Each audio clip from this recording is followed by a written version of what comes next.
네, 오늘은 7과 하겠습니다. 7과 율법의 하나님은 사랑이시다. 이 7과부터 이제 두 번째 유닛이 시작합니다. 두 번째 유닛 82페이지, 3페이지에 보시면은 두 번째 유닛 제목이 율법의 하나님 이렇게 나와 있어요. 그리고 이제 유닛 2에는 출애굽기만 아니라 레위기, 신명기를 다 아울러서 우리가 다룹니다.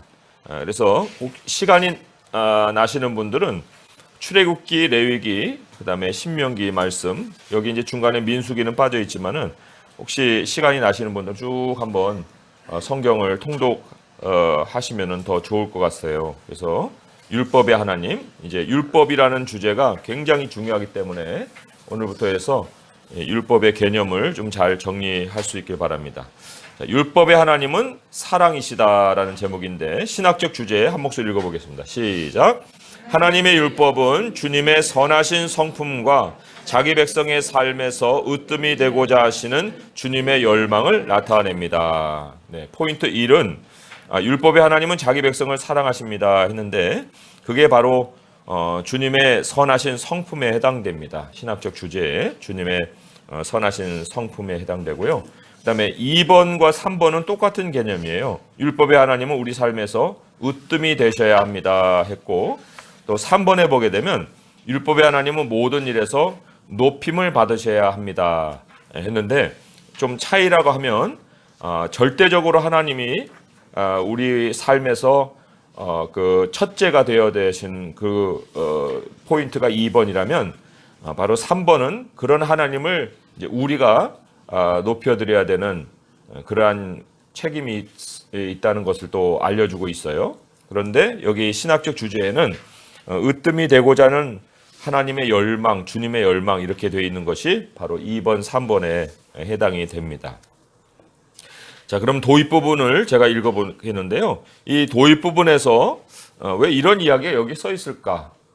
사실 처음에 도입할 부분을 읽어보면은 언뜻 이해가 안 될 수 있어요. 그런데 이제 율법이 사람이 그 율법을 통해서 뭔가 자기가 완벽하게 뭔가 되고자 하는 그런 시도를 하지 않습니까? 그런 거를 한번 염두에 두시고 이야기를 잘 한번 들어보세요. 에드몽 로스탕의 시나로 드 베르주라크는 고백하지 못해서 이루지 못한 사랑에 관한 서시극입니다. 시인이자 검객인 시라노는 아름다운 록산느를 사랑하게 되었습니다. 시라노는 큰 코를 가진 추남인 자신을 록산느가 사랑할 리 없다고 생각했습니다. 그래서 그녀에게 사랑을 고백하는 대신 자기 부하 크리스티 양이 그녀의 마음을 사로잡을 수 있도록 편지를 대필해 줍니다. 시라노는 여러 차례 록산느에게 자신의 정체를 밝히고 사랑을 고백하려고 시도합니다. 그러나 안타깝게도 번번이 실패합니다.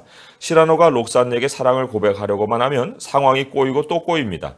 극이 끝날 무렵에야 록산느는 자신에게 편지를 써왔던 인물이 시라노였으며 자신이 진짜로 사랑하는 사람은 바로 그라는 것을 깨닫습니다. 여느 비극과 마찬가지로 그녀의 깨달음은 너무 늦었습니다.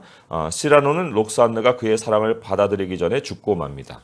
아무튼 이제 여자든 남자든 간에 율법의 관점에서 한번 우리가 그 인물들을 한번 보는 거예요. 여기 질문에 이런 질문이 있지만은 어떤 개인적인 답을 하기보다는 앞에 있는 말씀과 이야기와 율법을 한번 연결을 해보겠습니다. 누군가가 할 말이 있지만 두려워서 하지 못했던 적이 있습니까?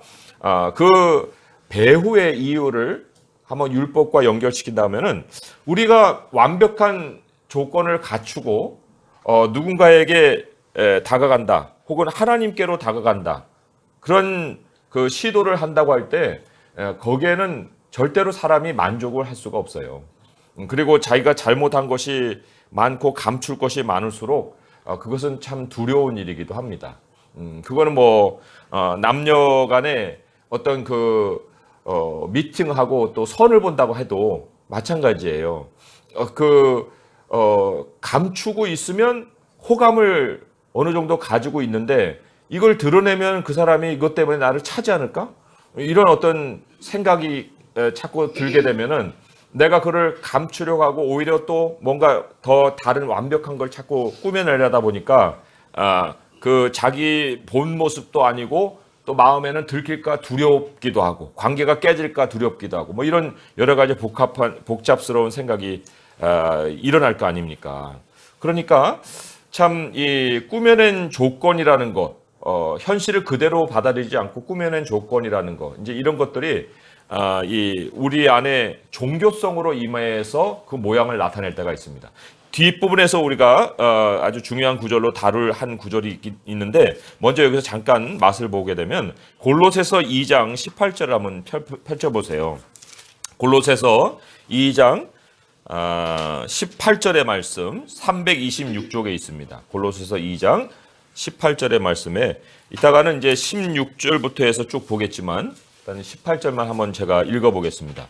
아무도 꾸며낸 겸손과 천사 숭배를 이유로, 여기 천사 숭배는 천사를 숭배하는 것이 아니고요, 천사가 하나님을 예배하는 정도로 완전 대단한 예식을 행하는 것을 천사 숭배라고 우리가 생각을 해야 됩니다. 그러니까 천사가 숭배의 대상이 아니고 그런 어떤 굉장한 예식, 뭐 캐톨릭 같은 그러한 것을 떠올려 볼 수도 있겠죠. 아무도 꾸며낸 겸손과 천사가 하나님을 예배하듯 하는 그러한 대단한 예식을 이유로 너희를 정죄하지 못하게 하라. 그런 거 안 하는 사람은 이제 막 꾸짖고 비난할 수 있는 사람들이 나타난다는 거죠. 그가 그 본 것에 의지하여 그 육신의 생각을 따라 헛되이 과장하느니라. 본 것에 의지한다는 것은 비전을 얘기합니다. 자기가 이제 하나님께 받았다는 거예요. 받은지 안 받은지 누가 알아요? 모르죠. 그렇지만 그게 육신의 생각인데도 불구하고 비전을 받았다고 하면서 헛되이 막 떠벌리는 거죠. 그러니까 이 앞에 있는 꾸며낸 겸손도 진실이 아니고 또 천사 숭배와 같이 천사가 하나님께 예배드리는 것 같은 그런 장황하고 막 엄숙한 그런 예식을 통해서 하나님을 섬기려고 하는 것도 이 잘못된 거고, 그리고 또 뭘 봤다 하면서 그걸 가지고 과장하는 것도 잘못된 거고. 근데 왜 이런 포장하는 종교가 드러나느냐? 바로 그 배후에는 자기가 그만한 것을 못 가지고 있기 때문에, 가지고 있지 않기 때문에 겉을 가지고 이제 자기 모습을 나타내려다 보니까 이런 그 엉뚱한 일들을 벌일 수가 있다는 거예요. 두 번째 질문이 그래서 진실을 얘기하는 것은 관계에 어떤 영향을 미칩니까? 그러는데 사실 진실을 얘기하면 사람이 이제 자유하게 됩니다. 그리고 그것을 이제 받아주면은 받아주는 거고 아니면은 아니게 되는 거죠. 뭐 그거를 어떻게 우리가 더 기대를 할 수 있겠습니까? 그래서 나는 누구인가? 나에 대한 진실성과 하나님은 누구신가? 하는 하나님에 대한 진실성이 같이 만나야 되는 거예요. 근데 하나님도 꾸며내고 나도 꾸며내면은 어디서 우리가 공통의 요소를 찾을 수 있습니까? 아무 데서 찾을 수가 없잖아요. 그래서 처음부터 이렇게만 출발을 할 수 있다면은 거기에서 이제 참 하나님과의 관계가 인격적으로 잘 발전을 할 수 있을 텐데, 여기 아까 꾸며낸 겸손, 천사 숭배, 또 뭐 헛된 과장, 막 이런 것들로 따르다 보니까 하나님을 향한 태도가 아니고 사람 보여주는 태도로 우리의 종교성을 또 발전시킬 수도 있고, 그리고 또 그러다 보니까 율법으로 자기를 완성시키려는 시도를 하는 거예요. 그래서 하나님 말씀이 하나님을 만나는 어떤 그 길로 역할을 하는 게 아니고 하나님의 말씀이 자기를 완성시켜가는 어떤 그 도구로 전락을 해버리는 거예요. 그리고는 그렇게 안 됐을 때는 좌절하죠. 그런데 스스로는 좌절하지만 남에게는 좌절한 모습을 보여주는 게 두려움이에요. 그러니까 계속 감추죠. 그러니까 나도 못하고 참 다른 사람들도 속이고 하나님은 만나지도 못하고 뭐 이런 어떤 여러 가지 비극이 바로 이 앞에 있는 얘기하고 똑같은 줄거리로 나오는 거예요. 나중에 깨달아서는 상대방은 죽어 있고 그러기 전까지는 자기는 다가가지 못하고 남 시켜서 편지 보내고 뭐 이런 식이죠. 그러니까 제3자를 통한 관계인데 율법은 결국은 그런 것과 같은 거예요. 하나님을 직접 만나는 것이 아니라 제3자적인 통로를 통해서 하나님을 만나고 있다는 생각을 하고 싶은 거죠. 자, 그래서 이 율법에 대한 맛을 조금 이 이야기를 통해서 좀 우리가 느껴봤고요. 이 세션에서 하는 부분을 함께 읽어보도록 하겠습니다. 시작. 이 세션에서 우리는 이스라엘에 대한 하나님의 사랑 선포를 듣고 이 선포가 어떻게 해서 율법의 수요로 이어지는지 살펴볼 것입니다. 이스라엘 백성은 하나님의 사랑과 함께 그분이 그들에게 기대하시는 바를 이해할 필요가 있었습니다. 또한 하나님을 더욱 알아가고 주님과의 언약적 관계 속에서 산다는 것이 어떤 의미인지 알 필요가 있었습니다. 우리는 하나님의 율법을 통해 하나님의 거룩하심과 우리를 향한 구속적 사랑을 볼 수 있습니다. 우리는 하나님께 순종함으로써 하나님의 거룩하심과 사랑을 세상에 드러내야 합니다. 언뜻 읽기에는 이해가 안 될 수도 있지만 하나씩 한번 살펴보도록 하겠습니다. 포인트 1 함께 읽습니다. 시작. 율법의 하나님은 자기 백성을 사랑하십니다. 우리 장로님 분단 본문 읽어주세요. 시작. 이스라엘 자손이 애굽 땅을 정죄우리는 날 그들이 신의 광야에 이르니라.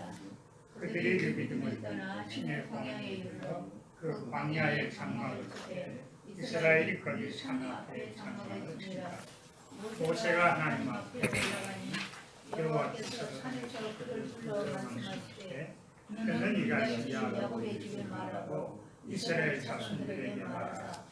내가 애굽 사람에게 어떻게 행하였습니까? 내가 어떻게 독수리 날개로 내려고 내게로 인도하였음을 너희가 보았느냐?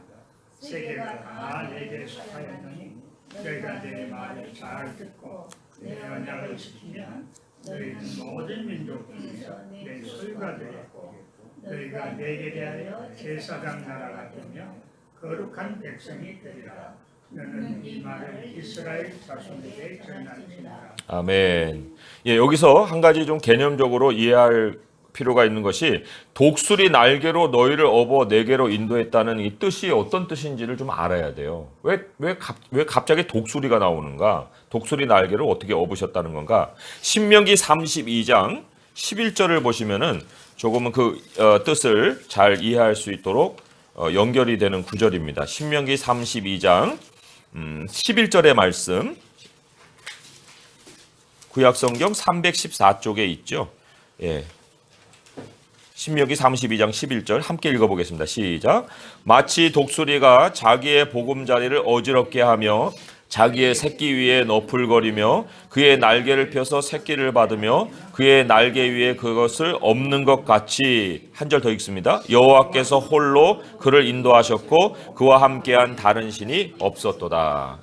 여기 앞에 있는 묘사를 보시면은 여기 이제 독수리 둥지가 이렇게 이제 있어요. 여기 이제 새끼가 이렇게 있습니다. 새끼가 이제 이렇게 엄마만 이제 바라보고 있는데 이 독수리는 좀 특이한 새예요. 그래서 여기가 이제 독수리가 엄마가 이렇게 날라와서 아기를 이제 쫙 봅니다. 이렇게 이제 보는데 그냥 놔두질 않아요. 이 날개로 엄청 독수리 크기 보셨어요? 동물 이거 어마어마한 크기입니다. 사람보다도 더 큰 것이 이렇게 앉아 있는데 이 날개로 확 이렇게 치죠. 그러면 이 둥지가 이게 이제 난리가 나는 거예요. 근데 이 독수리는 보통 나무에다 짓지 않고 절벽에다 짓거든요. 절벽에. 그리고 이게 확 하면 이제 이게 둥지도 다 막 날아갈 뿐만 아니라 새끼가 가만히 있을 수가 없어요. 이 새끼가 뚝 떨어져 버립니다. 뚝 떨어져 버리면 이제 새끼 막 날아가고 할 거 아니에요. 떨어지면서. 그럴 때 이제 쑥 가가지고 독수리가 딱 엎는 거예요. 그리고는 쫙 가죠. 그리고는 이제 다시 여기다 올려놓고 또 확 하고 이제 이렇게 되는 거예요. 그러니까 왜 하나님이 독수리를 빗대어서 하나님이 이스라엘 백성들을 업어서 날랐다고 했느냐 하면은 이스라엘 백성들이 지금 애굽의 이런 상황에 있는 거예요. 옴짝달싹도 못하고 그리고 아직은 그 새끼와 같은 그런 모습인데 하나님께서 애굽에 재앙을 내리시잖아요. 그래가지고 막 모든 그 상황을 다 흐트러 버리시거든요. 바람을 불듯이 막 하니까 어떻게 해요? 가만히 있을 수가 없죠. 독수리 새끼만 그런 게 아니고 애굽 사람들도 막 재앙 속에 난리가 나잖아요. 그랬을 때 얘가 뚝 떨어져 나오는 거예요. 그랬을 때 탁 업어가지고 이제 그 광야로 싹 오는 이런 상황이 바로 독수리 업어서 인도했다는 그런 말씀이거든요. 그러니까 여기 하나님께서 그렇게 해서 애굽 사람에게서 내게로 인도하였음을 너희가 보았다 하는 이러한 과정을 이제 여기서 설명을 해주고 있는 거예요. 자, 그러면 계속해서 제가 본문을 읽어보겠습니다. 하나님은 사랑으로 백성의 마음을 준비시키십니다. 과거에 하나님이 그들을 어떻게 대하셨는지를 기억하게 하시는 것입니다. 아브라함과 맺었던 언약을 상기시킴으로써 하나님과의 관계를 재설정하십니다. 하나님은 그들에게 그분의 은혜에 관해 가르치시고 그분을 기쁘시게 하고 그 사랑을 세상에 전함으로써 하나님께 반응하는 법을 가르치십니다. 하나님은 이스라엘을 애굽의 속박에서 건져내어 친히 데려오니가 바로 자신임을 모세를 통해 그들에게 상기시키십니다. 이스라엘을 건져내실 때 자신을 구속주로 드러내셨던 것입니다. 자, 이제 질문을 통해서 한번 보겠습니다. 하나님은 구원을 통해 자신의 사랑을 어떻게 증거하셨습니까? 자신의 사랑이라는 것은 하나님이 가지신 우선순위죠. 하나님이 가지신 우선순위를 구원을 통해 어떻게 나타내 보이셨다는 거예요. 그랬을 때 이 애굽 사람에게 대했던 것과 이스라엘 백성들에게 대했던 그 모습이 다르죠. 애굽 사람에게는 하나님의 우선순위가 두어 있지 않아요. 그래서 그들은 우상을 우선순위에 두었던 사람들에게는 재앙을 내렸고, 하나님의 백성들에게는 하나님이 인도에 오시는, 인도에 가시는 이러한 일들을 하나님이 우선순위를 이렇게 두고 계신다는 걸 보여주셨어요. 그래서도 여기 읽은 말씀의 3절에 모세가 하나님 앞에 올라가니라는 하나님 앞에라는 말이 나옵니다. 하나님 앞에. 이 하나님 앞에라는 것이 우리 하나님이 구원을 해주신 구원의 현장이에요. 우리가 지금 어디 있습니까? 우리 지금 여기 분들은 어디 계세요? 하나님 앞에 있잖아요. 하나님 앞에 있다는 그것이 바로 하나님의 우선순위를 우리에게 두셨다는 걸 증거해 주시는 거예요. 예. 그런 그 뜻으로도 한번 생각을 해볼 수 있고, 또 아브라함에게 맺었던 언약을 상기시켜 주셨다 하셨는데, 그 맹세를 통해서 아브라함의 언약을 맺어 주시고, 그리고는 그것을 신실하게 이제 지켜 주심으로 인해서 하나님의 사랑을 증거해 주셨어요. 신명기 7장으로 또 한번 가보세요. 신명기 7장 7절에서 10절에 보시면 우리가 이제 현장성을 통해서도 하나님의 사랑을 우리가 느끼고 있죠. 지금 현재 우리가 하나님 앞에 있는 것처럼. 그렇지만 그렇게 현장에 하나님 앞에 설 수 있게 되었던 그 배후에는 하나님이 약속을 신실하게 지키시는 모습이 있었던 거예요. 신명기 7장 7절에서 10절까지 말씀 우리 함께 한번 읽어보겠습니다. 시작. 여호와께서 너희를 기뻐하시고 너희를 택하심은 너희가 다른 민족보다 수요가 많기 때문이 아니니라. 너희는 오히려 모든 민족 중에 가장 적으니라. 여호와께서 다만 너희를 사랑하심으로 말미암아 또는 너희의 조상들에게 하신 맹세를 지키려 하심으로 말미암아 자기의 권능의 손으로 너희를 인도하여 내시되 너희를 그 종되었던 집에서 애굽 왕 바로의 손에서 속량하셨나니 그런즉 너는 알라 오직 내 하나님 여호와는 하나님이시오 신실하신 하나님이시라. 그를 사랑하고 그의 계명을 지키는 자에게는 천대까지 그의 언약을 이행하시며 인애를 베푸시되 그를 미워하는 자에게는 당장에 보응하여 멸하시나니 여호와는 자기를 미워하는 자에게 지체하지 아니하시고 당장에 그에게 보응하시느니라. 그런즉 너는 오늘 내가 네게 명하는 명령과 규례와 법도를 지켜 행할지니라. 이렇게 하나님의 우선순위가 다 나와요. 사랑하는 것과 미워하는 것, 하나님이 우선해 두는 것과 우선해 두지 않는 것. 그런데 여기 하나님이 우선해 두시고 사랑하신다는 것을 8절에 보게 되면 거듭해서 이렇게 설명했잖아요. 다만 너희를 사랑하심으로 말미암아 하고 또는 할 때 그게 똑같은 뜻을 다시 반복한 거예요. 그러니까 이게 감정이 아니라는 거죠. 또는 너희 조상들에게 하신 맹세를 지키려 하심으로 말미암아. 그러니까 하나님은 맹세하신 거에 우선순위를 두시는 거예요.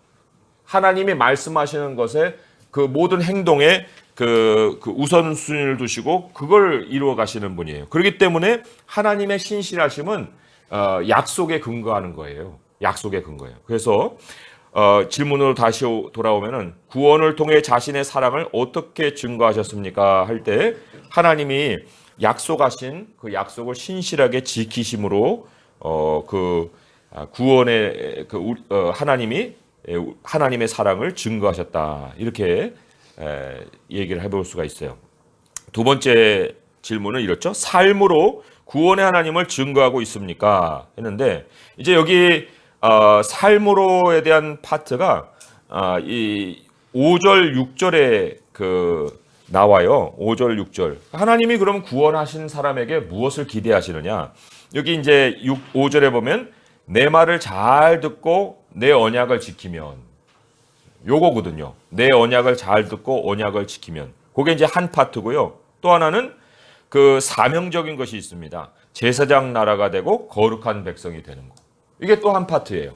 그러니까 하나님이 우리의 삶에서 우리가 하나님이 구원한 백성이라는 것을 나타내면서 살기를 원하십니다. 근데 어떤 삶으로 우리가 그걸 나타내야 되는가 할 때 듣고 지키는 게 하나가 있고, 그리고는 제사장 나라와 거룩한 백성으로의 역할이 있다는 거예요. 근데 이제 듣고 지킨다는 말을 조금은 더 자세하게 설명해 주고 있는 것이 신명기의 말씀이에요. 이 신명기가 굉장히 중요합니다. 예수님이 가장 많이 인용하신 그 성경이 또한 신명기이기도 하는데요.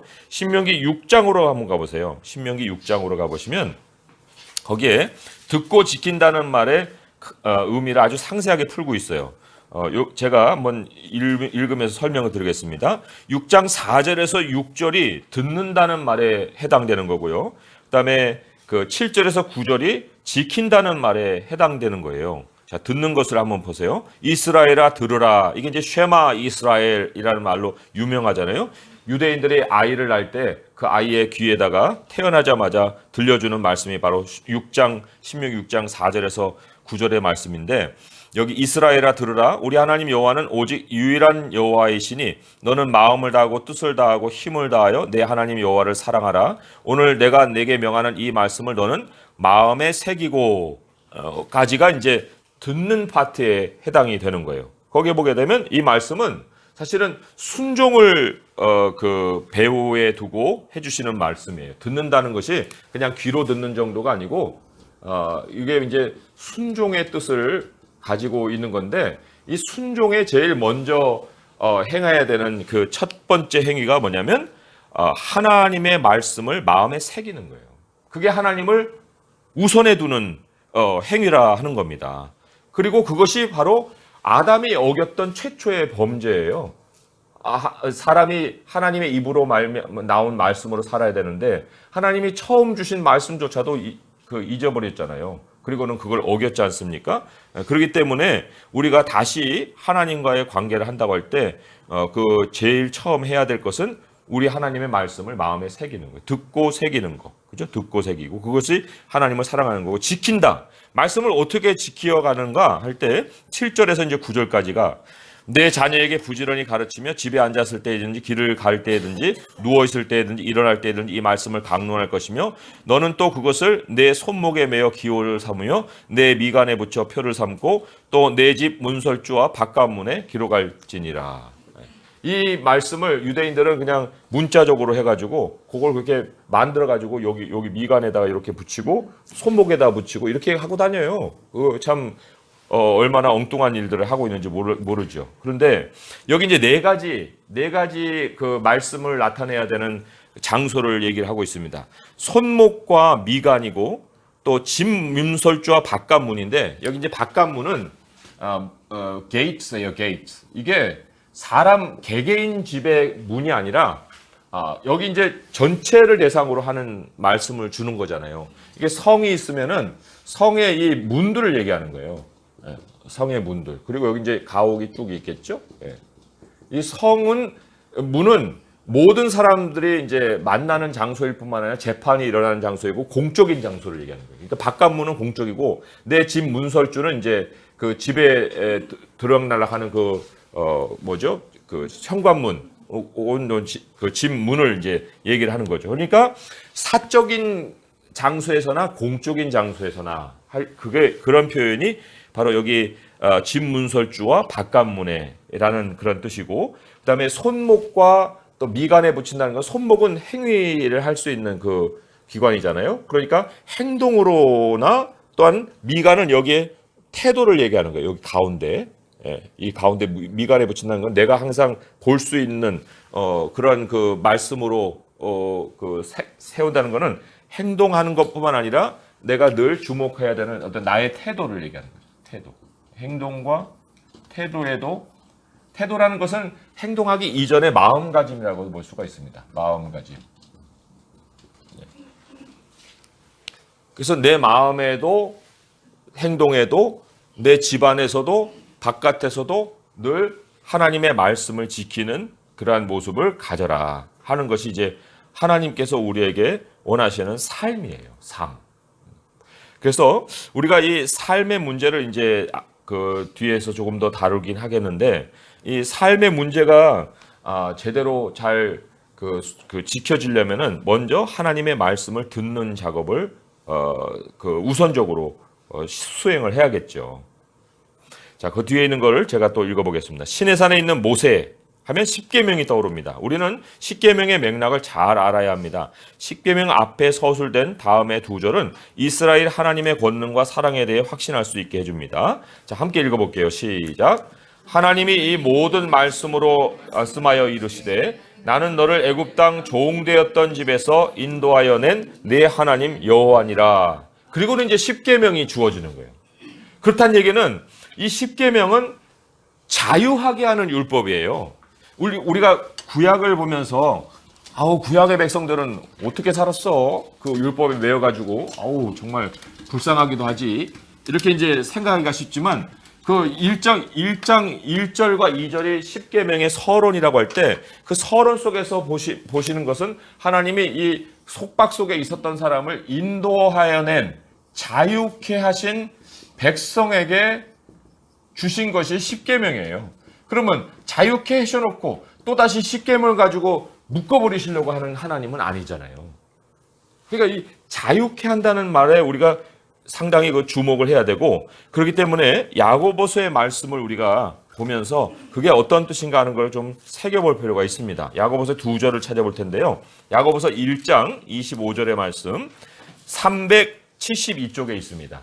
신약성경 372쪽에 있는데 야고보서 1장 25절의 말씀에 보시면은 요거는 제가 읽고 2장 12, 13절은 같이 읽어볼게요. 야고보서 1장 25절에는 자유롭게 하는 온전한 율법을 들여다보고 있는 자는 듣고 잊어버리는 자가 아니요 실천하는 자니 이 사람은 그 행하는 일에 복을 받으리라. 자유롭게 하는 율법이라고, 그리고 또 자유롭게 하는 온전한 율법이라고 얘기를 하고 있습니다. 물론 이 자유롭게 하는 온전한 율법을 복음으로도 해석하는 사람도 있지만, 그러나 출애굽기에 나오는 십계명이 그러면 옛날 계명이니까 우리 안 지켜도 되느냐? 그게 아니거든요. 십계명의 그 말씀을 주님이 완성시켜 준 거예요. 그러니까 자유롭게 하는 온전한 율법의 그 모형적인 것이 바로 십계명이고, 여기에서도 하나님이 우리에게 자유를 주신다는 거예요.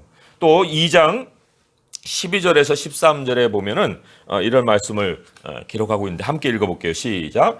너희는 자유의 율법대로 심판받을 자처럼 말도 하고 행하기도 하라.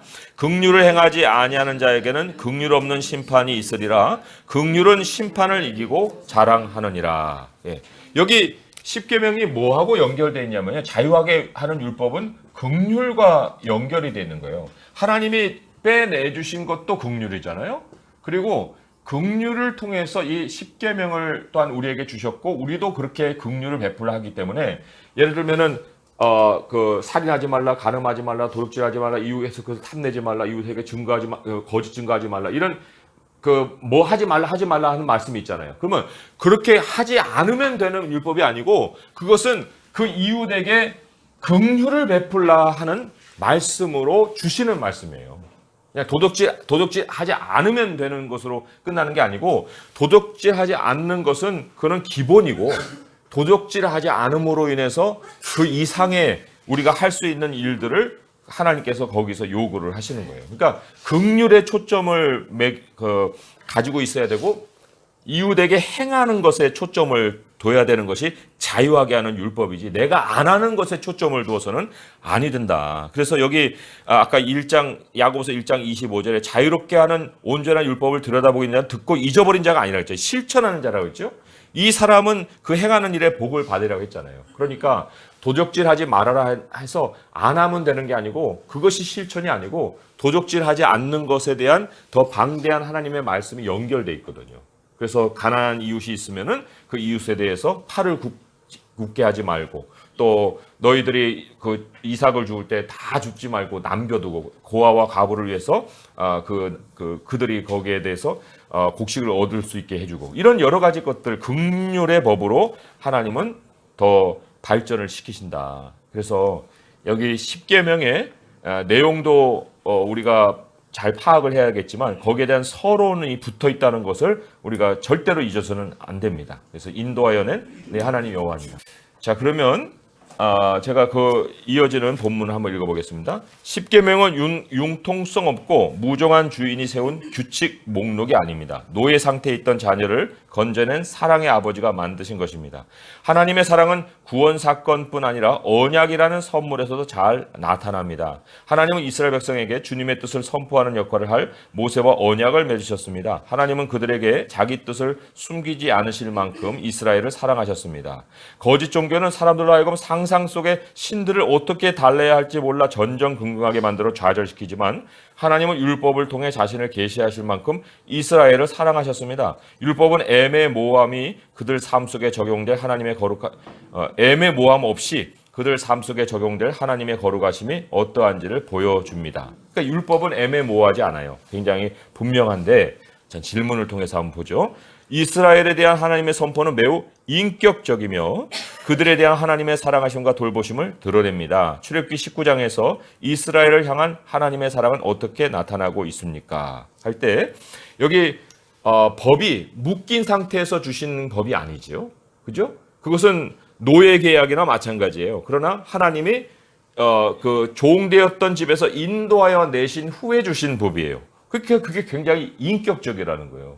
하나님께서 우리에게 무엇을 지켜라 들으라 할 때 우리가 자유한 상태에서 상호관계 속에서 주시는 율법이라 하는 것입니다. 그런데 여기에서도 우리가 좀 주목해야 될 것이 5절에 보게 되면 아까 읽은 말씀 그 19장 5절에 보게 되면 왼편에 있죠. 왼편 위에 너희가 내 말을 잘 듣고 내 언약을 지키면 이라는 말씀을 전제로 하고서 상호관계를 얘기하고 있습니다.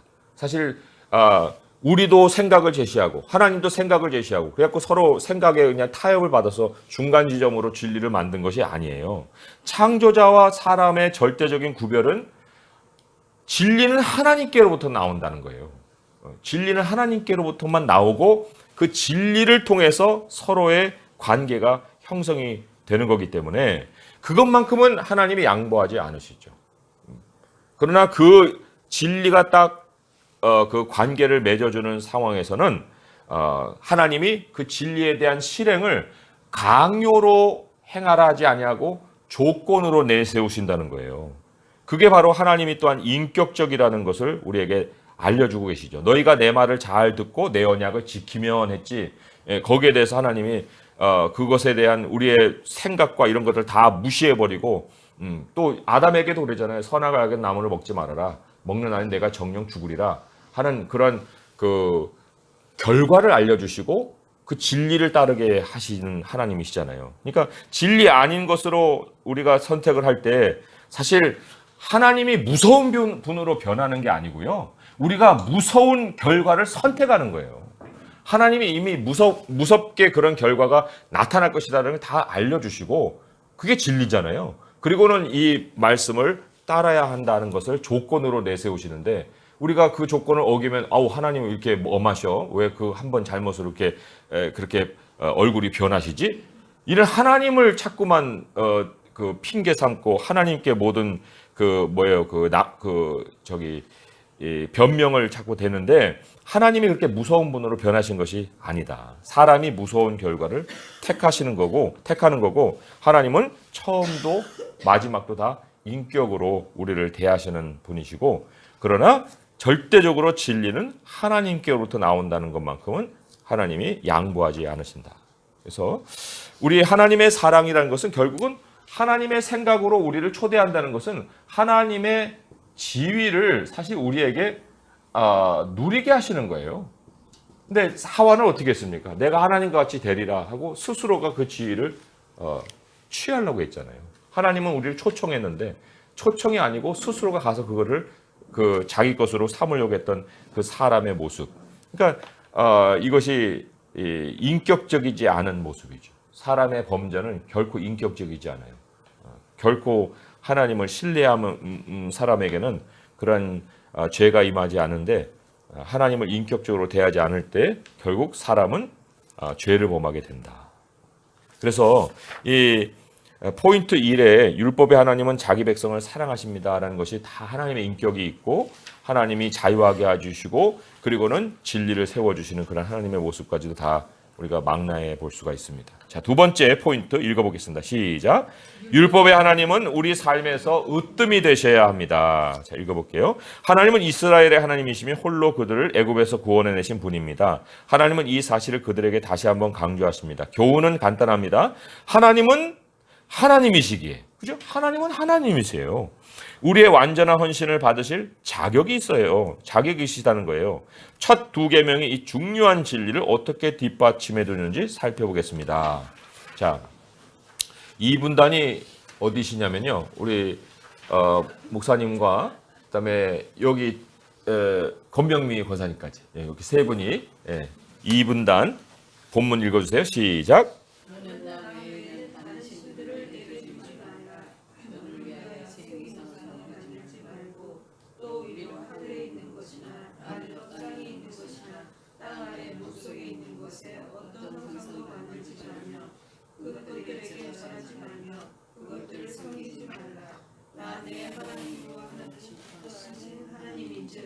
나를 미워하는 자의 죄를 갚되 아버지로부터 아들에게로 3~4대까지 이르게 하거니와 나를 사랑하고 내 계명을 지키는 자에게는 1000대까지 은혜를 베푸느니라. 아멘.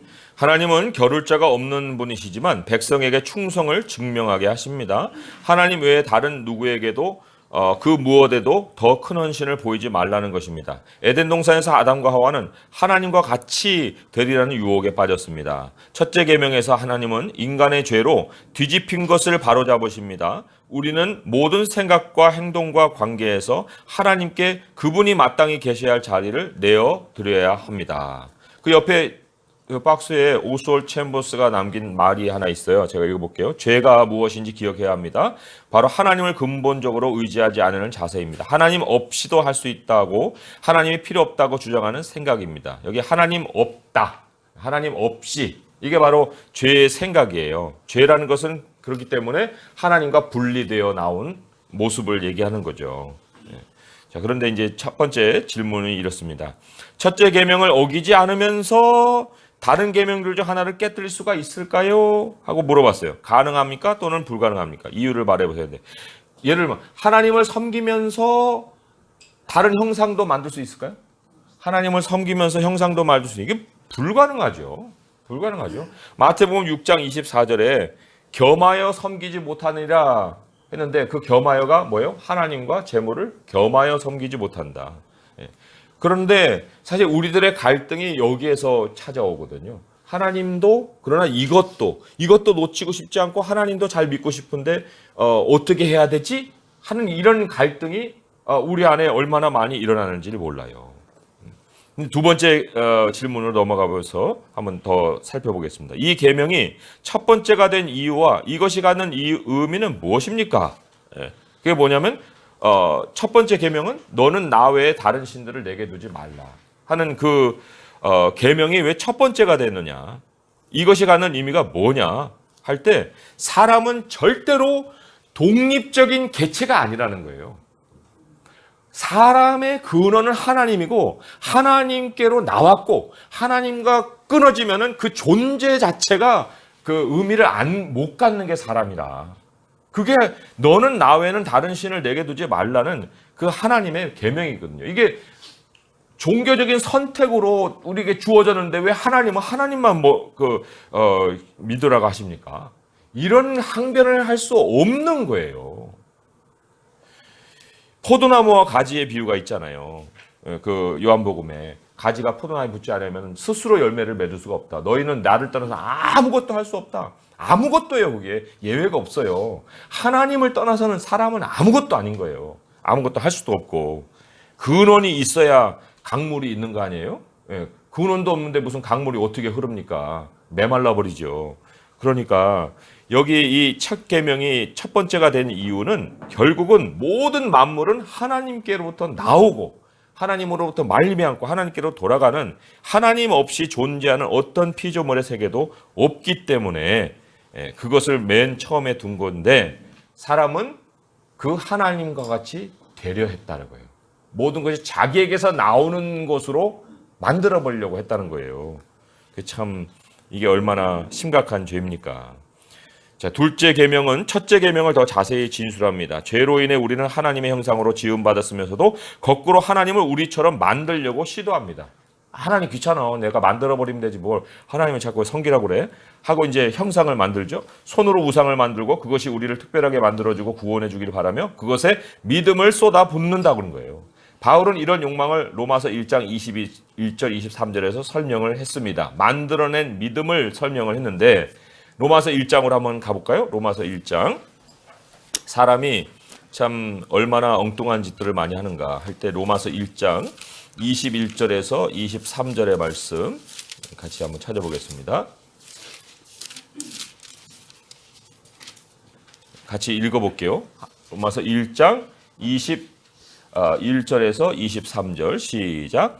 하나님을 알되 하나님을 영화롭게도 아니하며 감사하지도 아니하고 오히려 그 생각이 허망하여지며 미련한 마음이 어두워졌나니 스스로 지혜 있다 하나 어리석게 되어 썩어지지 아니하는 하나님의 영광을 썩어질 사람과 새와 짐승과 기어다니는 동물 모양의 우상으로 바꾸었느니라.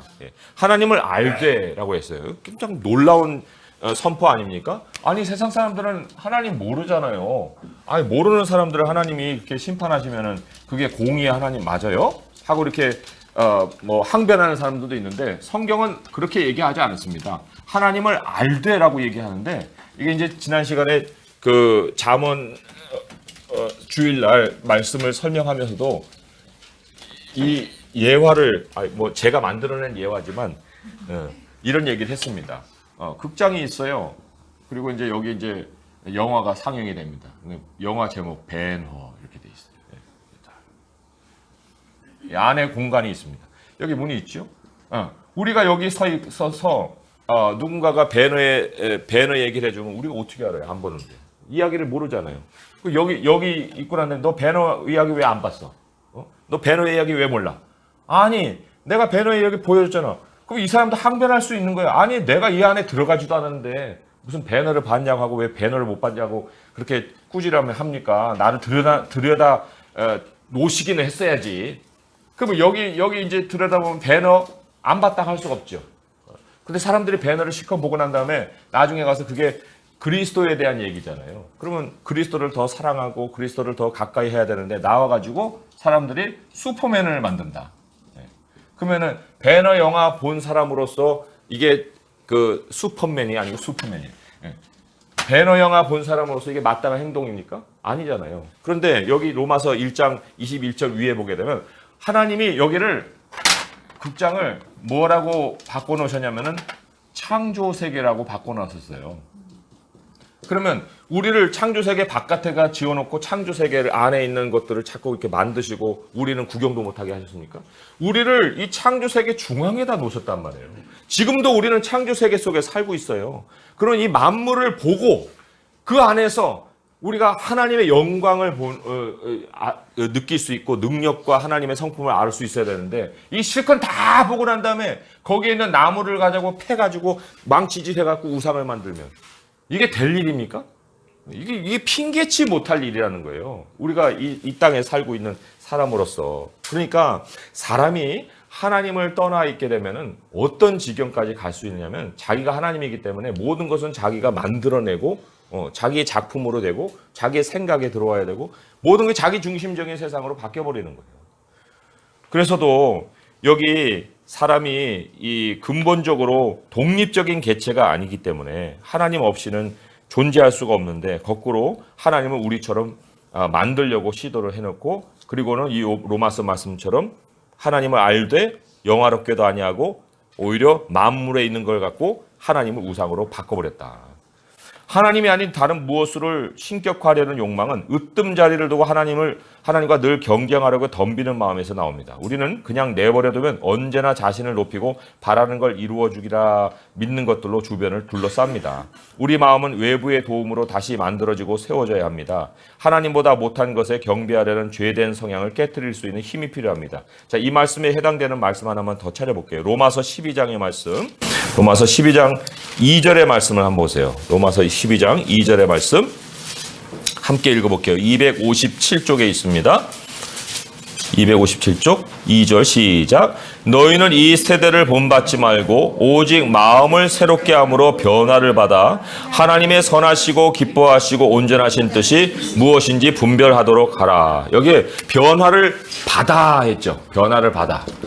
이게 이제 be transformed라고 그 수동태예요. 그 여기 주어는 뭐예요? 하나님이죠. 여기 by God이 숨어져 있는 거예요. 하나님이 변하게 하시는 그 마음의 변화. 그러니까 하나님 앞에서 우리가 하나님 앞에 있으면은 하나님이 우리의 마음을 바꿔 놓으시는 거예요. 가치관을 바꿔 주시는 거예요. 하나님 중심으로 바꿔 주시는 거예요. 그래서 우리가 하나님이 기뻐하시고 선하시고 온전하게 하신 뜻이 무엇인지를 알게 되는 거예요. 분별하게 되는 거예요. 하나님으로부터 마음의 변화를 받으려고 하지도 않는 사람, 아예 시도도 하지 않는 사람은 결국은 계속 자기 생각으로 살아가게 되겠죠. 그래서 이제 율법의 기능 중에 하나를 우리가 한번 생각해 봅니다. 여기 세 번째 문단이죠. 오직 하나님만이 우리를 다시 만들 수 있습니다. 그리스도를 통해 이를 성취하십니다. 율법의 기능 중 하나는 그리스도를 통한 거듭남이 없다면 하나님을 예배하고 따르려는 어떤 사람의 수고와 노력도 모두 헛것임을 밝히 드러내고자 하는 것입니다. 마음을 들여 받드는 우상의 조각상이나 그림을 만드는 일은 하지 않더라도 미묘한 형태의 우상 숭배를 할 수 있습니다. 우리는 이것을 경계해야 됩니다. 우리 삶에서 으뜸이 되는 것은 누구든 또는 무엇이든 우상이 될 수가 없습니다. 할 때 율법은 두 가지 의미를 가지고 있는 거예요. 첫째는 하나님을 우리가 섬기게 하시는, 그러니까 자유한 백성으로서 하나님 외에는 다른 것들을 절대로 섬기는, 과거로 돌아가지 못하게 만드는 울타리라고 볼 수가 있습니다. 그런데 이 율법의 기능이 또 하나 사람에게 무엇을 알려주냐면 그렇지 못하는 우리들의 모습을 또 지적해 주는 거예요. 우리가 얼마나 하나님과 떨어져 있느냐 하는 그것을 또한 가르쳐주는 또한 역할을 하는 거죠. 그런데 우리가 그러한 역할을 하고 있는 것이 율법인데도 불구하고 그 율법을 가지고 자기를 완성시키려고 하는, 얼마나 엉뚱한 일을 합니까? 하나님을 발견하게 하시려는 그 울타리예요. 그죠? 그래서 이 밖으로는 나가지 말아라. 이 밖에는 너희들이 우상의 세계에서 살았지만 이제는 너는 이 안에서 살아라. 여기 하나님이 계신다 하는 것을 이제 하나님이 법으로 이렇게 울타리를 쳐주신 것이 율법이고, 그렇지 못하는 우리들의 모습을 먼저 보여주시는 것이 또한 율법의 그 기능이에요. 그러니까 두 가지 기능이죠. 하나님을 알게 하고 우리 자신의 죄를 보게 하는 것이 율법의 기능인데, 율법을 통해서 자기를 완성시킨다? 이게 말이 되는 일이에요. 말이 안 되는 거를 우리가 얼마나 사람들이 하는지 몰라요. 그래서 이 첫 번째가 시작을 하지 않으면, 10계명의 첫 번째가 시작을 하지 않으면 다른 계명들은 아예 노예법이에요. 노예법. 이건 사람을 다시 노예로 만드는 법이죠. 자, 그러면 이제 질문을 보겠습니다. 당신 인생 가운데 있는 좋은 것들 중에 우상으로 만들지 않으려고 애쓰는 것은 무엇입니까? 물론 이제 이러한 어떤 노력이 우리에게 사실 고민스러운 노력이라고 볼 수도 있는데, 어떤 사람들은 이거를 전혀 생각도 안 하고 그냥 지내는 사람들도 있어요. 예를 들면 여기 좋은 것들에 우리가 할 수 있는 기술도 있어요. 우리가 가지고 있는 재능도 있습니다. 그리고 또 대중의 지지도 굉장히 좋아합니다. 그리고 내 이름이 나는 거 얼마나 좋은지 몰라요. 그런데 그런 것들을 사실 우상이라 생각지 않아요. 그래서도 우상으로 만들지 않으려고 애쓰는 거는 아예 생각조차도 안 하고 그냥 그것을 이렇게 어떤 그 하나님이 주시는 복으로 누린다고 할까요? 그러니까 자기 중심적인 삶을 살면서 하나님을 잘 섬기고 있다라고 착각하는 사람들도 굉장히 많거든요. 그런데 고린도전서 4장 7절에 한번 보세요. 고린도전서 4장 7절에 아주 의미심장한 말씀이 있습니다. 고린도전서 4장 7절의 말씀 267쪽에 있어요. 함께 한번 읽어볼게요. 고린도전서 4장 7절의 말씀 시작. 누가 너를 남달리 구별하였느냐? 내게 있는 것 중에 받지 아니하는 것이 무엇이냐? 내가 받았은즉 어찌하여 받지 아니한 것 같이 자랑하느냐? 다 하나님이 주신 거예요. 그러니까 하나님께 받은 거예요. 그런데 내가 하나님께 받아놓고 그거 하나님께 안 받았어. 받지 않은 것처럼 자기 것인 양 자랑을 하는 거예요. 그러니까 이게 얼마나 엉뚱한 일을 행하는 것이고 이게 바로 우상이다. 모든 것 세세한 거 하나까지 다 하나님이 주신 건데 그거를 내 것이라 자랑하는 것 자체가 바로 우상이고 그렇게 하지 않으려고 사실은 우리 늘 경계심을 가져야 되고 돌아봐야 되는데 자 예를 들면은 이제 이거는 어떤 목사들의 실수라고도 볼 수 있고 목사들의 죄라고도 볼 수 있죠. 교회 누가 키워가요? 교회를 누가 성장시킵니까? 하나님이시죠? 하나님께서 교회가 어떻게 성장되느냐 하는 것을 이렇게 말씀하신 것이 있어요. 에베소서 4장 16절의 말씀 한번 보세요. 놀라운 말씀이에요. 에베소 4장 16절에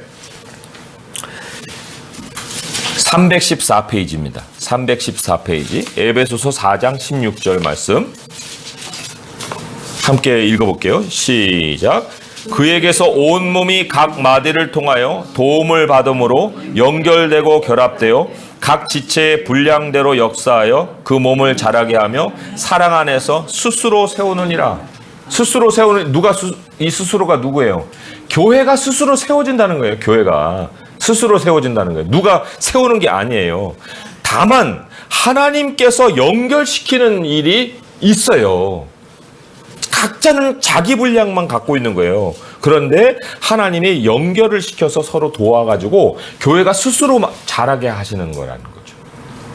그러니까 어떤 목사 때문에 그 교회가 크게 부흥했다? 그럴 수가 없어요. 그 목사가 아무리 용을 쓰고 애를 써도 교회는 하나님이 자라게 하시는 거고 스스로 자라는 거지. 예. 그래 만약에 그렇게 해가지고 그 어떤 중심 인물 때문에 교회가 세워졌다 하면 그 중심 인물 빠져버리면 어떻게 됩니까? 완전 또 이제 그 혼란 속에 또 있겠죠. 그러니까 우리가 이거는 한 분야의 예지만 다른 분야에서도 얼마든지 우리가 다 적용해 볼 수 있는 거고 모든 것은 다 하나님께 받은 거고 하나님이 근원이시다. 두 번째 질문이에요. 그리스도의 능력이 그런 것들에 대해 적절한 관점을 갖도록 어떻게 돕습니까? 맞아요. 하나님의 능력을 우리가 받아야만 모든 일을 행할 수 있다는 것을 알게 되면은 이 모든 이 하나님이 주시는 그 만물에 대한 감사와 또 우리가 하나님이 근원이라는 생각을 하게 되죠.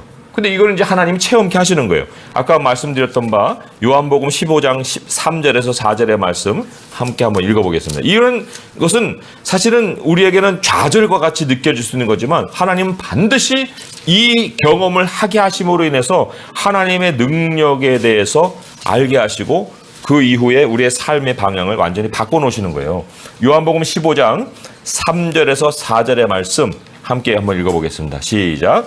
너희는 내가 일러준 말로 이미 깨끗하여졌으니 내 안에 거하라. 나도 너희 안에 거하리라. 가지가 포도나무에 붙어 있지 아니하면 스스로 열매를 맺을 수 없음 같이 너희도 내 안에 있지 아니하면 그러하리라. 5절도 한번 읽어볼게요. 나는 포도나무여 너희는 가지라. 그가 내 안에 내가 그 안에 거하면 사람이 열매를 많이 맺나니 나를 떠나서는 너희가 아무것도 할 수 없습니다. 아무것도 할 수 없습니다. 그러니까 요걸 이제 한번 경험하는 거예요. 하나님 떠나서 한번 해봐라. 그런데 결국 한계에 부딪히는 거예요. 결국 한계에 부딪히면서 돌아오는 생각, 하나님을 떠나서 아무것도 할 수 없구나. 네, 그 생각을 갖게 되는 거죠. 또 빌립보서 4장 12절에서 14절의 말씀, 우리가 또 잘 암송하는 말씀인데 이 말씀의 뜻도 잘 새겨야만 그 의미를 제대로 알 수 있는 거예요. 빌립보서 4장 12절에서 13절의 말씀 함께 한번 읽어보겠습니다. 322쪽 시작. 나는 비천에 처할 줄도 알고 풍부에 처할 줄도 알아. 모든 일 곧 배부름과 배고픔과 풍부와 궁핍에도 처할 줄 아는 일체의 비결을 배웠노라. 내게 능력 주시는 자 안에서 내가 모든 것을 할 수 있느니라. 이거는 결론이에요, 결론. 그러니까 바울도 얼마나 많은 경험을 했겠습니까? 자, 부하기도 했어요. 잘 됐다. 나는 이제 이 선에서 쭉 갈 거야. 그러다 뚝 떨어져 버려요. 그래가지고 가난하게 돼요. 아이고 하나님 나 어떻게 해요? 하다가 여기서 이제 뭐를 배우냐면 그리스도의 능력을 배우는 거죠. 그리고는 이제 다시 자기 삶으로 돌아오는 거예요. 일체의 비결을 배운 거예요. 일체의 비결을 배우고 난 다음에 결론을 얻은 것이 뭐예요? 내게 능력 주시는 자 안에서 내가 모든 걸 할 수 있다. 내게 능력을 주지 않으면 아무것도 할 수가 없다. 그게 이제 결론으로 나오는 건데, 사실 사람들이 이거를 앞세워 가지고 내가 하나님이면 다 할 수 있어 뭐 이런 식의 긍정적인 뭐 어떤 생각을 가지는 그런 근거 말씀을 이렇게 하는데 아니거든요. 경험을 해야 되거든요.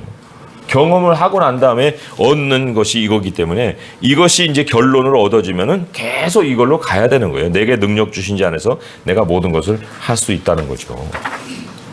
자, 그래서 이 두 번째 그 포인트에서 핵심은 하나님 가장 먼저, 하나님 근원 이거예요. 그렇죠? 우리의 모든 것의 그 출발점이 하나님이시다.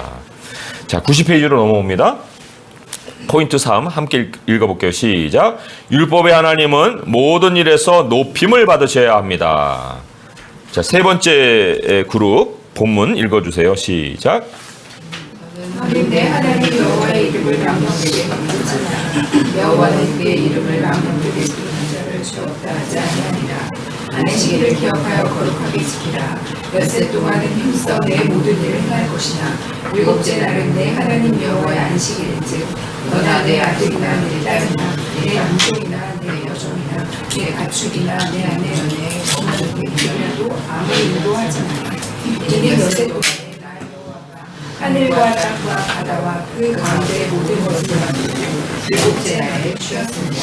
그러므로 나 여호와가 안식일을 복되게 하여 나를 거룩하게 하였습니다. 아멘. 예. 이제 장로님하고 집사님 이제 가셔야 되니까. 네.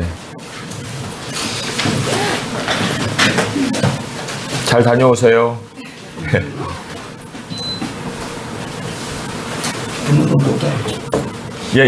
네. 무서이 아니라고.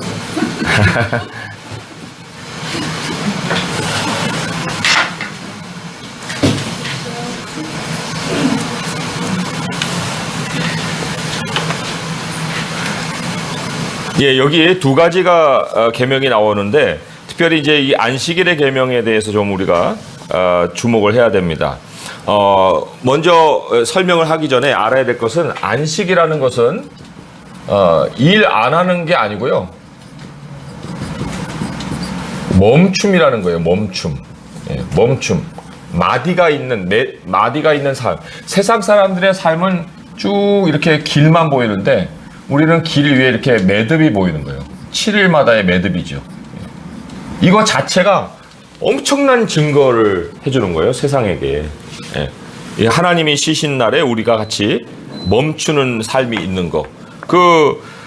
안식일이 사실 안식일을 복되게 했다고 그랬죠. 마지막 절에 보면은 안식일을 복되게 하여 그날을 거룩하게 했다. 사실 복이라는 개념은 하나님이 그 피조물이 그 만들어진 목적대로 기능을 할 수 있게끔 능력을 베풀어 주시는 거예요.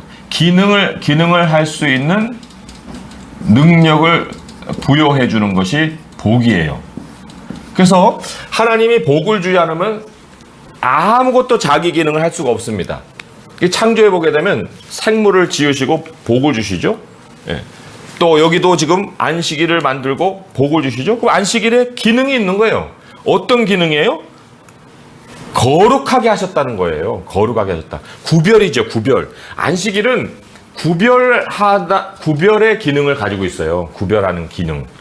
그러니까 모든 만물의 그 시간표를 통해서 하나님께서 우리가 삶의 어떠한 그 특징을 가지고 구별됨을 가지고 살아야 되는지 하는 것을 알려주기 때문에 이 그 멈춤이 굉장한 거룩함을 나타낼 수 있는 표시가 되는 겁니다.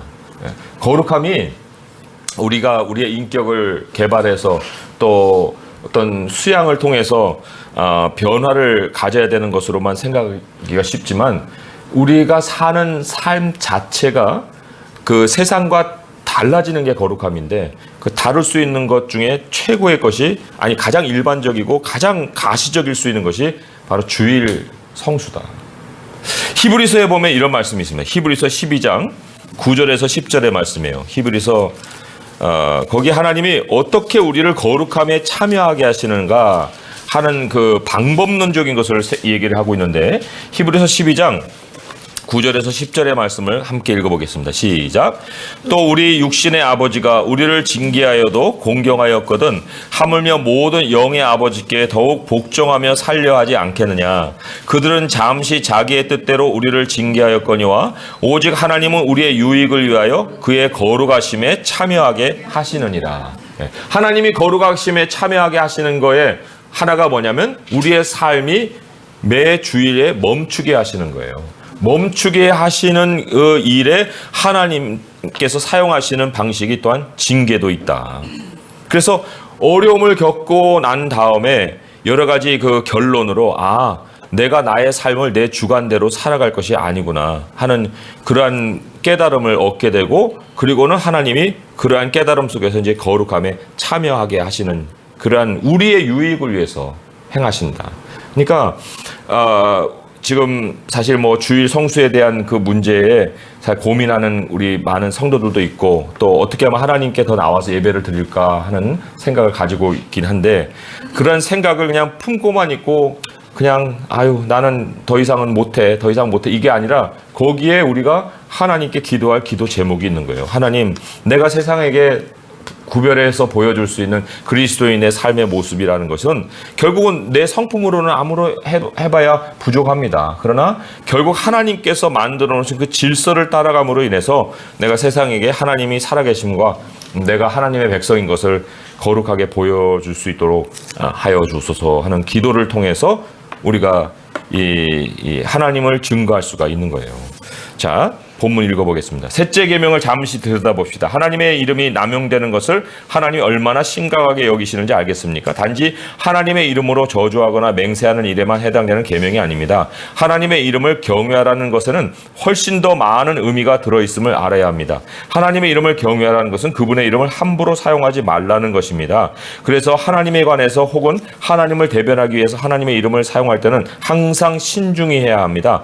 고린도후서 5장 20절에서는 우리가 그리스도를 대신하여 사신이 되어라고 합니다. 즉 하나님은 세상이 그분과 화해할 수 있도록 우리를 통해 호소하신다는 것입니다. 우리는 왕을 대변하기 위해 모든 상황에 존재하는 사람들입니다. 하나님의 이름을 잘 사용하는 것은 예수님을 사람들에게 알리고 그분을 따르도록 호소하는 데 사용하는 것을 의미합니다. 했는데 자, 질문을 보겠습니다. 하나님의 이름이 세상에서 남용되지 않게 하려면 어떻게 해야 할까요? 했는데 여기 남용되는 건 이제 abuse라는 말인데 그게 학대받는 그런 뜻도 가지고 있어요. 그래서 하나님의 이름이 세상에서 욕을 먹지 않고 남용되지 않게 하려면 이제 어떻게 해야 되느냐 했어요. 근데 하나님의 이름을 욕되게 하는 것 중에 하나가 거짓 맹세입니다.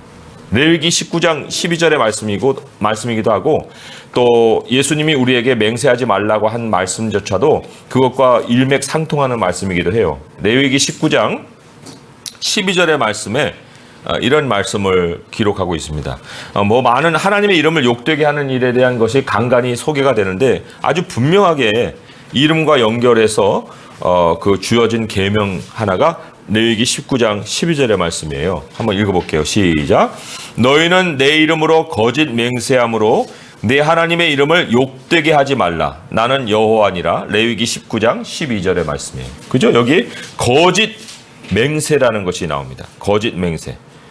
하나님이 우리에게 거짓말하지 말라는 말도 하지만 우리가 거짓으로 맹세한다는 것은 뭐냐면 내가 그리스도인이다 라는 것을 내세워서 거짓말하는 거예요. 그런 경우가 없을 것 같습니까? 있어요. 저희도 영국에 이사하러 갈 때 이삿짐 사람이 교회 집사라고 하면서 바가지를 씌웠거든요. 그래가지고 나중에는 그냥 너무 좀 그렇다 싶은 생각을 했는데 왜 거기에 저 이사 비용 해가지고 자기가 받을 거면 받으면 성실하게 하면 되지 왜 그걸 집사를 내세워가지고 그렇지 않아도 참 예? 돈도 없는데 그 뭐 목사라는 거 다 알면 그거 좀 서로가 이렇게 좀 더 잘해줘야 되는 거 아니에요? 그런데 그거 마음을 이용해가지고 그걸 자기 장사 속으로 챙기는 게 이게 되는 일이냐 하는 얘기죠. 그러니까 이 거짓 맹세라는 것은 결국은 하나님의 이름을 자기가 그리스도를 증거하는 일에 드러내는 것이 아니라 자기가 이런 사람이요 하고 다른 사람에게 자기를 미화시키는 거예요. 미화시키고 그 사람이 자기의 거짓에 속아 넘어오게끔 만드는 거죠. 그러니까 자기 입속을 챙기기 위해서 하나님의 이름을 그렇게 도용하는 거. 이게 바로 하나님의 이름을 욕되게 하는 거예요. 그 그리스도인을 통해서 하나님의 이름이 각인될 거 아닙니까? 그러면 당한 게 이제 저니까 그러거나 말죠. 만약에 당한 게 세상 사람이었으면은 그 세상 사람들이 뭐를 욕하겠습니까? 그 개인만 욕하는 게 아니고 아유 하나님 믿는 것들은 다 저런가 보다 하고 하나님의 이름이 아주 욕을 먹는 거예요. 그러니 이 거짓말을 하는 것 정도가 아니고 하나님 이름을 표방해서 하는 거는 이거 하나님께서 죄 없다 하지 아니해야 됐거든요. 굉장히 심각한 것이다.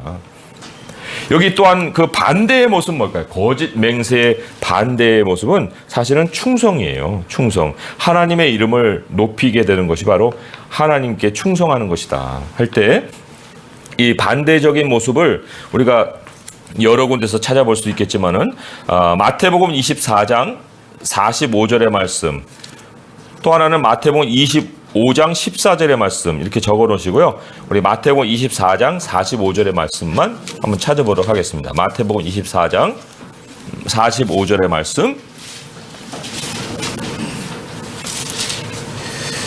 함께 읽어볼게요. 시작. 충성되고 지혜 있는 종이 되어 주인에게 그 집사람들을 맡아 때를 따라 양식을 나눠줄 자가 누구냐. 여기 바로 이 지혜 있는 충성되고 지혜 있는 종은 주인의 것에 대한 충성을 하는 거예요. 주인에게 그 집사람들을 맡아 때를 따라 양식을 사람들에게 나눠줍니다. 이거는 제 것이 아니고요. 우리 주인님 거예요. 우리 주인님이 저에게 맡겨서 당신에게 주라고 했어요. 하고 이렇게 계속 하나님의 것을 잘 관리하는 이 청지기의 모습. 그러면 나중에 누가 그 청지기를 통해서 그 영광을 받겠습니까? 주인이 영광을 받죠. 그 마태복음 25장 적기만 한 것은 달란트 비유였거든요. 그 달란트 비유에서도 바로 그 하나님의 것을 받아서 하나님께 남기는 것을 얘기를 하는 거죠. 그러니까 남겨지는 것은요 거짓에서 오는 게 아니라 충성됨에서 오는 거예요. 그 눈앞에 있는 이익을 쫓게 되면 결국은 하나님도 욕먹고 자기도 멸망하고, 그러나 하나님이 자기에게 맡기신 것에 충성하면은 자기도 얻고 또 하나님께 칭찬도 받고 하나님의 이름도 영광을 받고 이렇게 되는 거죠. 그래서도 우리가 우리에게 주어진 그것이 뭐냐 하는 우리가 받은 것에 대해 헤아림이 있어야 됩니다. 제가 요한계시록에서 가장 좋아하는 교회가 어디냐면은 빌라델비아 교회예요. 왜냐하면 빌라델비아 교회만 칭찬이 있었거든요. 그런데 그 빌라델비아 교회에게 하나님이 승리의 비결을 뭐라고 얘기하셨는지 한번 주목해 보세요. 요한계시록 3장 11절에서 12절의 말씀에 기록이 이렇게 되어 있습니다. 여기 이름과 연결되어 있기 때문에도 우리가 이 말씀을 좀 주목을 해야 돼요. 요한계시록 3장 11절 12절의 말씀 같이 한번 읽어보겠습니다. 시작. 내가 속히 오리니 네가 가진 것을 굳게 잡아 아무도 내 면류관을 빼앗지 못하게 하라. 이기는 자는 내 하나님 성전의 기둥이 되게 하리니 그가 결코 다시 나가지 아니하리라. 내가 하나님의 이름과 하나님의 성 곧 하늘에서 하나님께로부터 내려오는 새 예루살렘의 이름과 나의 새 이름을 그 위에 기록하리라. 이건 뭐 3번에 걸쳐서 완전히 하나님의 영광이 되는 존재가 된다는 거예요. 하나님 자신이 자신을 드러내시는 도구로 이 사람을 완전히 사용하신다는 거예요. 그런데 그 사람이 누구였느냐? 자기가 가진 것을 굳게 잡는 사람. 아무도 너의 면류관을 빼앗지 못하게 하는 사람. 그런데 우리가 사실 탐욕의 어떤 미혹을 받게 되면 가지지 않은 것에 대해서 현혹되죠.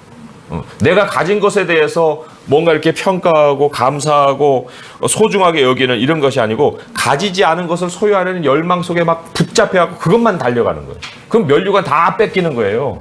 하나님의 이름을 나타낼 수가 없는 거예요. 그래서도 이 거짓 맹세의 반대는 충성에 있다 하는 것을 우리가 새길 수가 있어야 됩니다. 오른쪽으로 넘어갑니다. 91페이지. 질문이에요. 하나님은 왜 이것을 이토록 심각하게 여기실까요? 이름을 남용하는 걸 왜 심각하게 여기시는 거예요? 죄 없다 하지 아니하라 했잖아요. 왜냐하면 죄 없다는 것은 하나님으로부터 끊어지는 범죄라는 거예요. 하나님의 인격도 하나님의 임재도 하나님의 능력도 다 끊어내는 죄예요. 하나님의 이름을 걸고 그렇게 했으니 욕을 하나님이 먹고 자기도 그런 상황에 처하게 되는 거. 그러니까 사탄의 목적에 하나님을 이용하는 거죠. 거짓의 아비가 누구예요? 사탄이죠. 그런데 거짓을 잘 거짓말 되게 만들기 위해서 하나님을 이용한다? 그럼 사탄의 목적에 하나님을 이용하는 거예요. 그게 하와의 죄잖아요. 한 번으로 그냥 끝나버리는, 형벌로 끝나버리는 그런 죄가 하와의 죄잖아요. 그러니까 왜 하나님을 사탄의 목적에 이용을 합니까? 이건 안 되는 일이죠. 자, 계속 읽어볼게요.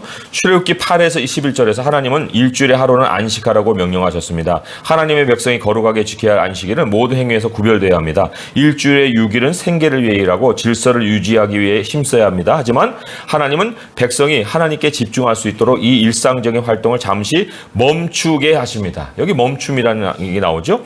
그리스도인으로서 우리는 예수 그리스도로 말미암아 안식일 율법의 세부 조항에서 자유롭게 되었습니다.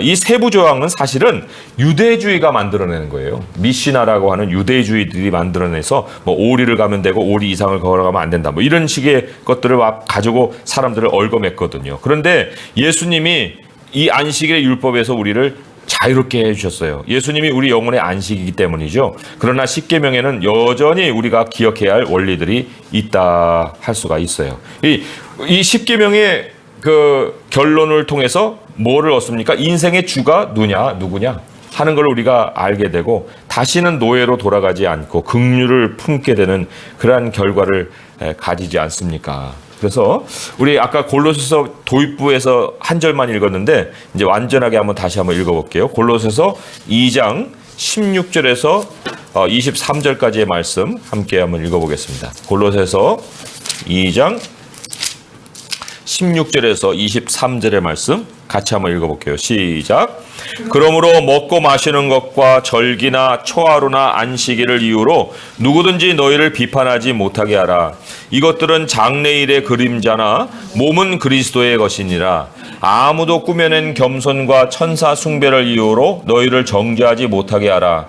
그가 그 본 것에 의지하여 그 육체의 생각을 따라 헛되이 과장하고 머리를 붙들지 아니하는지라. 온몸이 머리로 말미암아 마디와 힘줄로 공급함을 받고 연합하여 하나님이 자라게 하심으로 자라느니라. 맞아요. 하나님께서 이 몸은 그리스도의 것이니라 했는데 이 몸은 물론 우리의 육체도 되지만 교회를 얘기하기도 하거든요. 근데 교회를 우리가 자라게 하거나 우리 자신을 성장시키게 할 때 뭐 안식일의 세부적인 거 가지고 지켜야 된다. 그게 뭐 교회를 세우고 우리를 성장시키는 거예요? 아니잖아요. 절기도 아니고 뭐 초하루를 지켜야 됩니다. 안식일을 더 세부적으로 지켜야 됩니다. 버스 타라면 안 됩니다. 택시 타도 안 됩니다. 뭐 사 먹어서도 안 됩니다. 이런 거 아니거든요. 하나님 우리를 자유하게 하셨잖아요. 그러니까 이 안식일의 기능은 우리가 하나님의 백성으로서 일을 멈춘다는 데 있는 거예요. 절대적으로 하나님께 주권이 있다는 걸 나타내 주는 거예요. 그렇기 때문에 여기 19절에 머리를 붙들지 않은 것들은 다 꾸며내는 거고 온몸이 머리로 말미암아 힘줄과 그 마디로 공급함을 받기 때문에 하나님이 멈추시면 나도 멈추면 거기에서 오는 공급함이 있는 거예요. 그걸 통해서 우리 하나님이 자라게 하심으로 자라갈 수가 있는 것이다. 그래서 여기 우리 사람의 계명을 따를 것이 아니라 정말 하나님께서 요구하시는 그 원리가 뭐냐 하는 것을 우리가 잘 기억을 할 수가 있어야 돼요. 그리고 그 빈칸에 뭐가 들어가야 되냐면 이런 거예요. 십계명은 하나님을 본받는 길입니다 했는데 그 옆에 창조 때 하나님이 하루를 구분했잖아요. 그러니까 안식을 하는 건 하나님을 닮아가는 거예요. 그렇게 이제 적어볼 수 있어요. 10계명은 하나님을 본받는 길입니다 할 때 요 모든 5가지는 다 안식일의 계명과 연결되는 건데 어떻게 하나님을 본받는 거냐? 아, 하나님이 하루를 구별하시고 쉬셨는데 나도 멈추지. 그럼 하나님을 닮는 거예요.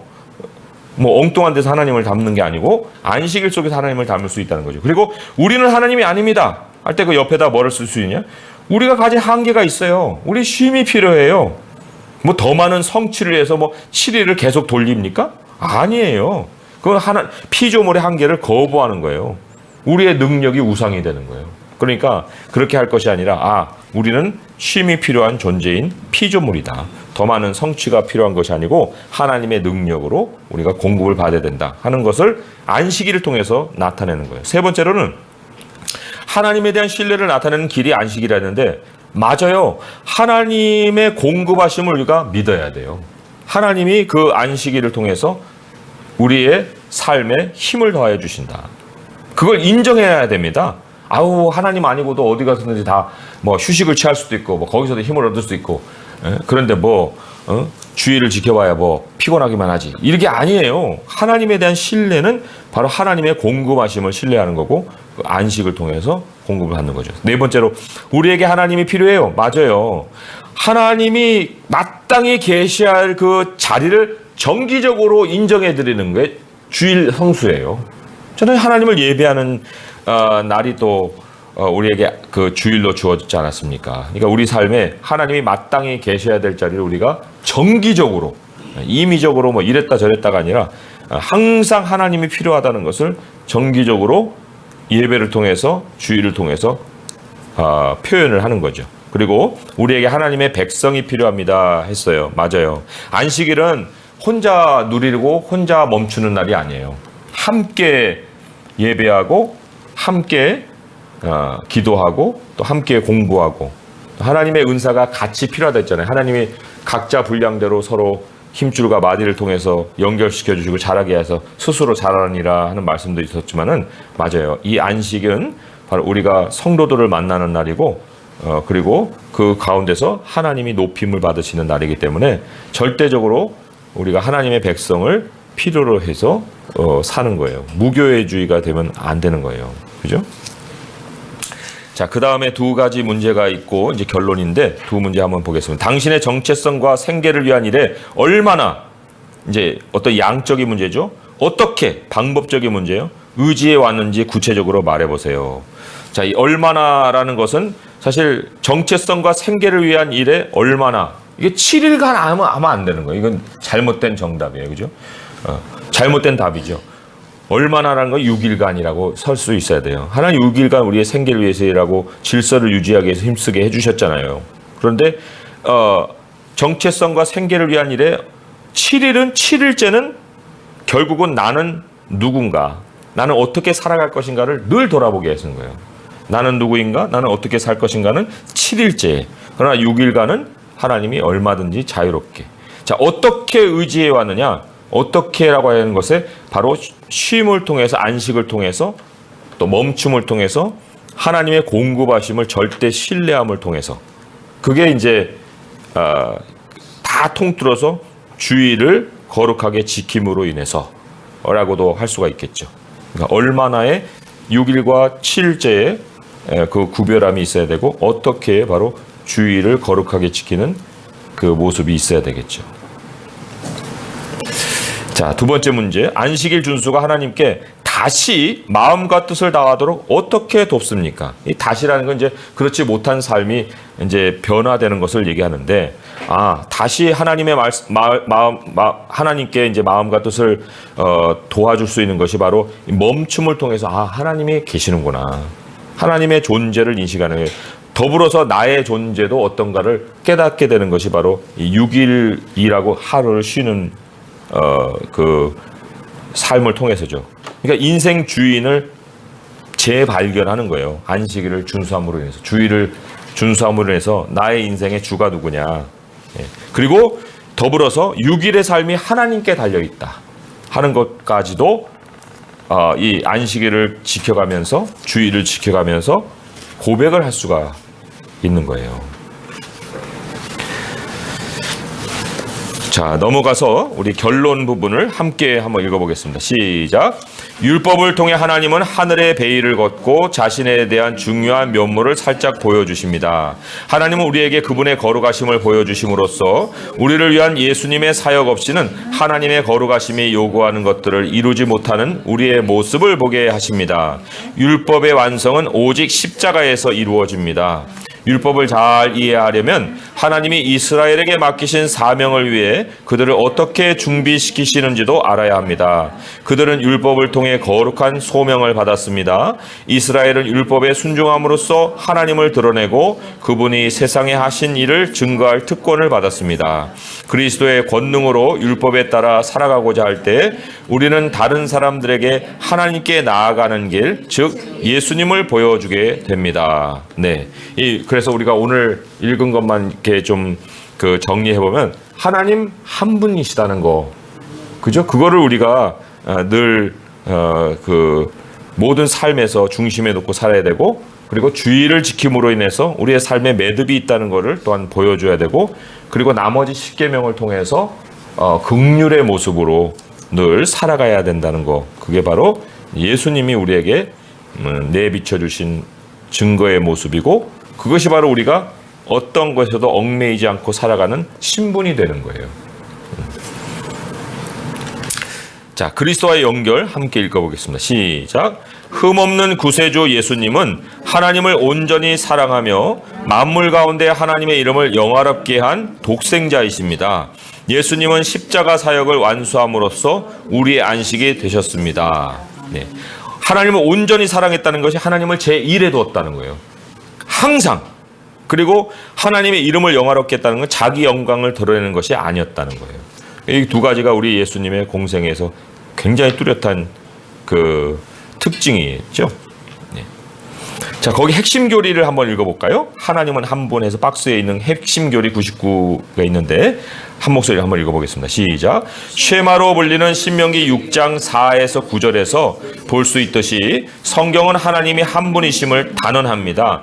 구약시대와 신약시대 모두에서 유일신교 한 분 하나님을 믿음 사상을 가지는 것은 주변 문화와 대조되는 일이었습니다.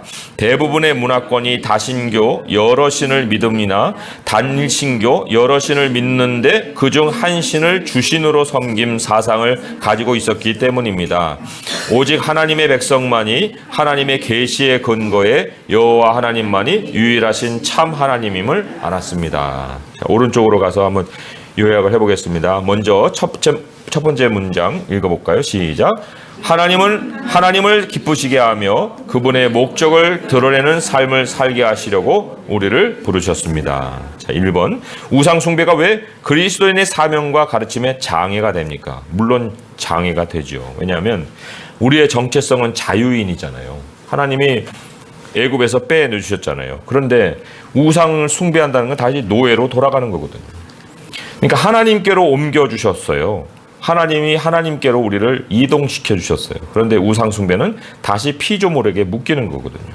그러니까 그리스도인의 사명, 하나님을 전하는 거, 가르침, 하나님만이 유일하신 하나님이시라는데 스스로 노예가 돼갖고 어떻게 자유를 가르칩니까? 이게 말이 안 되는 거죠. 그래서 이 우상을 숭배한다는 것은 나의 정체성도 부인하는 거고 또 하나님도 배신하는 거고, 아무튼 장애 정도가 아니라 스스로도 배역이요 다른 사람에게도 하나님을 멸시하고 조롱하게 만드는 일을 하는 거죠.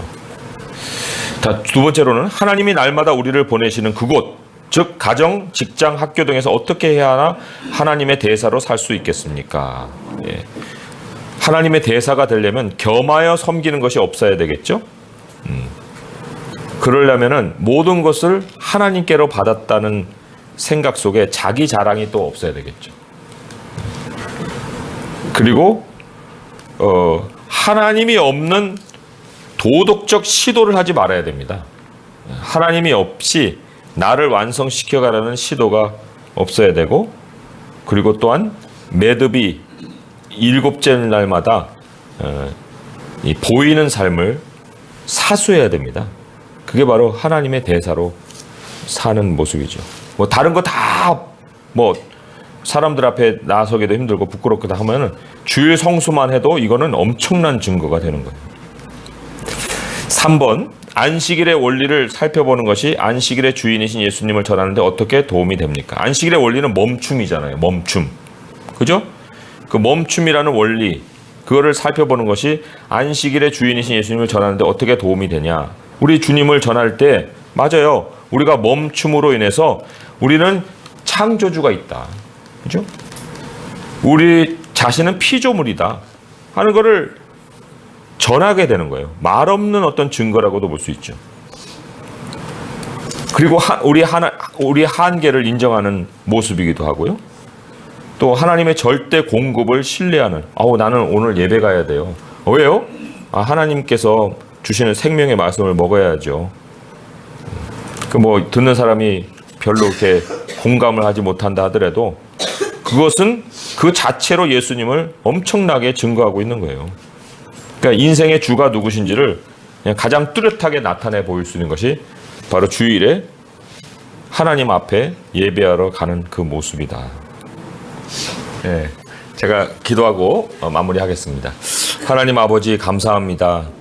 우리 주님께서 우리에게 어떠한 삶을 살아야 하는지를 창조를 통해서 또 보여주시고 우리가 하나님께 영광을 돌릴 수 있는 길이 우리의 삶 속에 있다는 사실을 가르쳐 주셨사오니 감사합니다.